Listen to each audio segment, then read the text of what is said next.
Hi,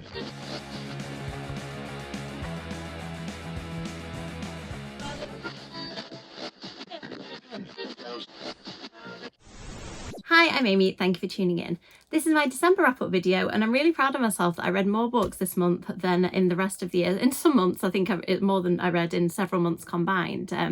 I don't feel like reading is a competition that I should be trying to read as many books as I can. However, I do know that when I'm reading more, I just feel a bit more grounded, more relaxed. I did have some holiday time in December, so that probably explains it.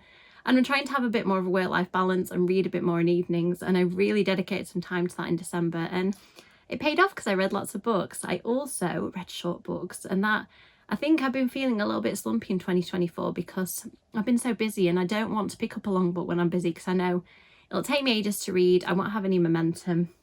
So picking up short books really helped me. And also there were some books that I needed to read that month, so it kind of really motivated me to get reading. The first book I'm going to talk about is Double Date. I read this for the Point Horror Book Club run by Shelley Toy. I had a great time discussing it with Georgia Bowers and Josh Winning, who are both fantastic authors. And I don't think that this was our favourite book overall. I haven't read much by Sinclair Smith. I tended to veer more towards L Stine and a couple of L Smith, a couple of the other authors. This one just seemed like a tick list of point horror tropes. It had everything. I don't want to say exactly what they all were because spoilers.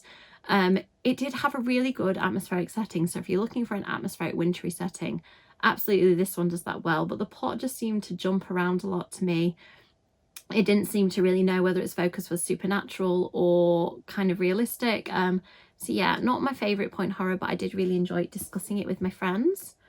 Next up, I just picked this one up at random. I don't think it was on my TBR. I just wanted a short book to read to take on the train. I grabbed this one. I did enjoy it. However, I've started to feel that the Stine tinglers are getting a little bit repetitive. There's definitely a theme of a kid or a group of kids, get them into a slightly wild situation, and then the kind of twist moment at the end is whether they manage to get out of it or whether they're stuck in it. So I enjoyed it, but I don't feel like it offered me loads more than Stine Tingler's one did. But if you really enjoyed Stine Tingler's one like I did, absolutely pick it up, but you will be getting kind of more of the same. This book has taken me a while to read.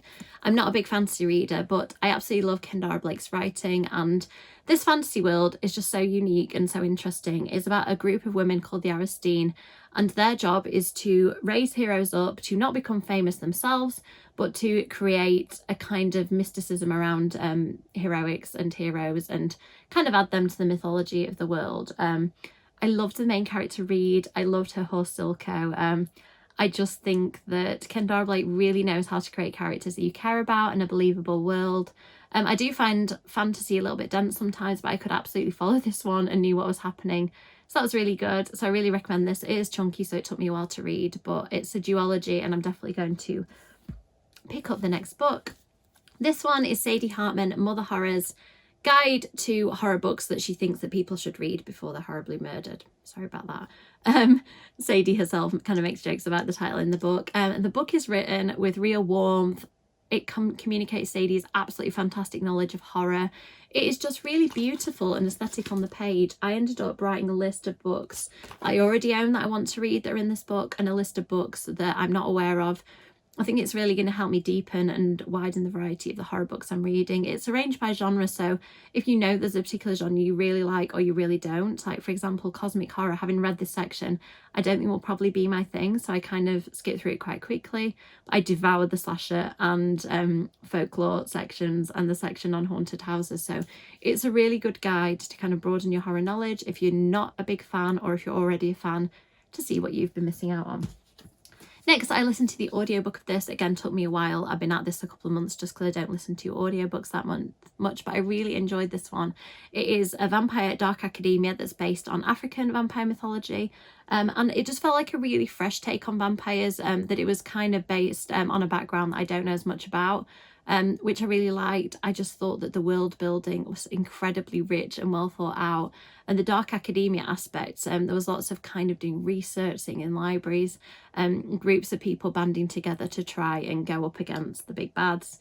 The characters are great, the slow burning romance is great. I think that this is a really good one. I don't know if it's going to be a series or duology, but I will be picking up whatever comes next. Next up, I read this book right at the end of the month. I ended up buddy reading it with a friend on TikTok. I'd seen it on social media a few times and she talked about it and I said, oh, I've been thinking about buying this, so I'm going to do it now and see, this is my sign to pick it up. Wow, this book packs a punch. The writing is absolutely beautiful. It starts off as an incredibly kind of heady, romantic obsession where a young woman falls for a girl that another young woman that she meets at a market where this character is selling her wares, things that she's made and grown herself. And this slowly sinister, creepy atmosphere just creeps upon you as the book goes on, and then the ending packs a real punch. Horror, I think, is one of those subjects where you'll either love the ending or, you know, it might not vibe. I think the ending didn't vibe with me massively, but I can see how lots of people would like it. But I think that this is a really, really good book. And look at the cover. That kind of summarises what you're going to be getting from this book. Beautiful, but absolutely sinister. I've read, I think, 3 Darcy Coates books now. This is my favourite Darcy Coates book that I've read so far. It is set in an isolated location where a group of people get stuck in a storm and somebody's picking them off one by one, and it is done so well. You don't know who you can trust. The main character is telling the story, but you don't even know whether you can trust them or not. It is really, really fantastic. I love trying to figure out who was responsible, but the characters just keep dropping. Just when I thought that I knew who it was, and, you know, the character's gone. Excellent. If you're looking for that kind of wintry mystery, that's one of the best I've read recently. I'm going to review these together just because I binge read them, which is the first one. Candy Cane Kills. This is so far a duology. I don't know whether there's going to be more. They're part of the Killer VHS series, which I'm definitely going to read more because they're such fun, quick novellas. These are very gruesome slashers set at the same Christmas, based on the mythology of Candy Cane, who is a kind of mythic figure that may or may not have existed in this small town. And then this is the follow-up, which continues straight after the first book, which is why I wanted to read them together. Highly recommend these. Good fun. Very, very gruesome. Please check the content warnings. Very, very gruesome. You know, you have been warned. And finally, I read You Better Watch Out, which is, I'd say, probably a teen book. I wasn't sure going into this whether it would be middle grade or YA, but actually the horror is quite scary, a little bit gruesome in places. It is about one of those elves on a shelf that we have all seen, but it's kind of a historical version.